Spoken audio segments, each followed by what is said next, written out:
Hello friends, MP cooking ವ್ಲಾಗ್ಸ್ಗೆ ಸ್ವಾಗತ. ನಾನಿವತ್ತು ಒಂದು ಸೂಪರ್ ಆದಂಥ ಈವ್ನಿಂಗ್ ಸ್ನ್ಯಾಕ್ಸ್ನ ಮಾಡ್ತಾ ಇದ್ದೀನಿ.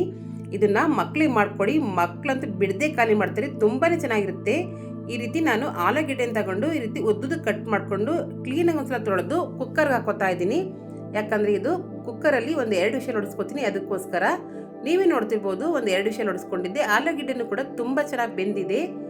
ಈ ರೀತಿ ಒಂದು ಸ್ನ್ಯಾಕ್ಸ್ನ ಮಾಡ್ಕೊಡಿ, ಮಕ್ಕಳು ತುಂಬ ಇಷ್ಟಪಟ್ಟು ತಿಂತಾರೆ, ಹಾಗೆ ಖಾಲಿ ಕೂಡ ಮಾಡ್ತಾರೆ. ನಾನು ಸ್ಪ್ಯಾಷರಿಂದ ಈ ರೀತಿ ಸ್ಮ್ಯಾಶ್ ಮಾಡ್ಕೊಂಡಿದ್ದೀನಿ. ಇವಾಗ ಇದಕ್ಕೆ ಒಂದು 3 ಸ್ಪೂನ್ ಕಾರ್ನ್ಫ್ಲೋರ್,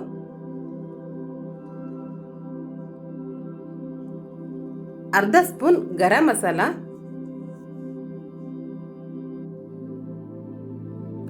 ಅರ್ಧ ಸ್ಪೂನ್ ಅಚ್ಕಾರದ ಪುಡಿ, ರುಚಿಗೆ ತಕ್ಕಷ್ಟು ಉಪ್ಪನ್ನು ಕೂಡ ಹಾಕೋತಾ ಇದ್ದೀನಿ.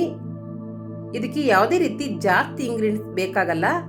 ಈ ರೀತಿ ಎಲ್ಲನೂ ಕೂಡ ಒಂದ್ಸಲ ಮಿಕ್ಸ್ ಮಾಡ್ಕೋತಾ ಇದ್ದೀನಿ. ಇದು ನಾವು ಉಂಡೆ ಕಟ್ಟೋ ರೀತಿ ಆಗಬೇಕು, ಆ ರೀತಿ ಇದನ್ನ ಮಿಕ್ಸ್ ಮಾಡ್ಕೋಬೇಕು. ಇದು ಮಕ್ಕಳಿಂದ ಹಿಡಿದು ದೊಡ್ಡವ್ರಿಗೂ ತುಂಬಾನೇ ಇಷ್ಟ ಆಗುತ್ತೆ. ಈ ರೀತಿ ನಾನು ಮಿಕ್ಸ್ ಮಾಡ್ಕೊಂಡಿದ್ದೀನಿ. ಇವಾಗ ಕೈಗೆ ಸ್ವಲ್ಪ ಎಣ್ಣೆ ಸರ್ಕೊಂಡು ಈ ರೀತಿ ಜಾಮೂನ್ ಉಂಡೆಗಳು ಬರುತ್ತಲ್ಲ, ಆ ರೀತಿ ನಾನು ಉಂಡೆನ ಮಾಡ್ಕೋತಾ ಇದ್ದೀನಿ. ಎಣ್ಣೆನೂ ಕೂಡ ಕಾಯಕ್ಕೆ ಇಟ್ಕೊಂಡಿದ್ದೆ. ಇವಾಗ ಉಂಡೆಗಳನ್ನ ಒಂದೊಂದೇ ಆಗಿ ಹಾಕೋತಾ ಇದ್ದೀನಿ.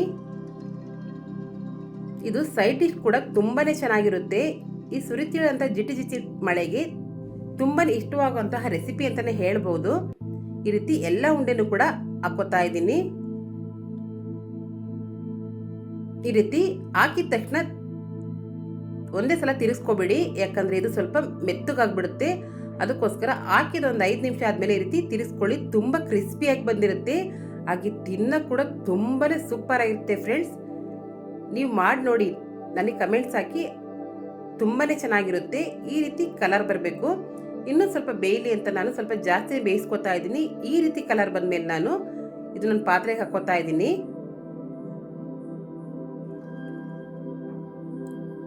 ಉಳಿದಂಥ ಎಲ್ಲ ಉಂಡೆಗಳನ್ನು ಕೂಡ ಈ ರೀತಿ ಹಾಕೊಂಡು ಬೇಯಿಸ್ಕೊತಾ ಇದ್ದೀನಿ.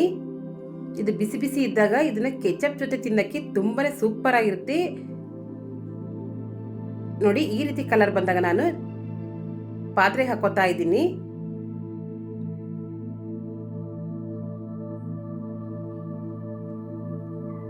ನೀವೇ ನೋಡ್ಬೋದು ಕ್ರಿಸ್ಪಿ ಪಟೋಟಾ ಬಾಲ್ಸ್ ಎಷ್ಟು ಚೆನ್ನಾಗಿ ಬಂದಿದೆ ಅಂತ. ಇದು ಕೆಚಪ್ ಜೊತೆ ಒಂದು ಸೂಪರ್ ಕಾಂಬಿನೇಷನ್ ಅಂತಲೇ ಹೇಳ್ಬೋದು. ನಾನು ಸ್ವಲ್ಪನೇ ಮಾಡಿದ್ದೆ, ಮಕ್ಕಳಂತೂ ಪೂರ್ತಿ ಬಿಡದೆ ಖಾಲಿ ಮಾಡಿದ್ರು. ನೀವು ಕೂಡ ಒಂದ್ಸಲ ಮಾಡಿ ನೋಡಿ, ಸೂಪರ್ ಆಗಿರುತ್ತೆ, ಹಾಗೆ ಕ್ರಿಸ್ಪಿ ಕೂಡ ಆಗಿರುತ್ತೆ.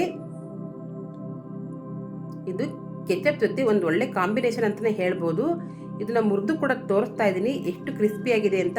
ಈ ರೀತಿ ಎಷ್ಟು ಚೆನ್ನಾಗಿ ಕ್ರಿಸ್ಪಿಯಾಗಿ ಬಂದಿದೆ. ನೀವು ಕೂಡ ಈ ರೆಸಿಪಿನ ಮಾಡಿ ನೋಡಿ. ನನ್ನ ರೆಸಿಪಿ ಇಷ್ಟ ಆದರೆ ಪ್ಲೀಸ್ ಲೈಕ್ ಮಾಡಿ, ಸಬ್ಸ್ಕ್ರೈಬ್ ಮಾಡಿ, ಹಾಗೆ ಸಪೋರ್ಟ್ ಮಾಡಿ. Thank you.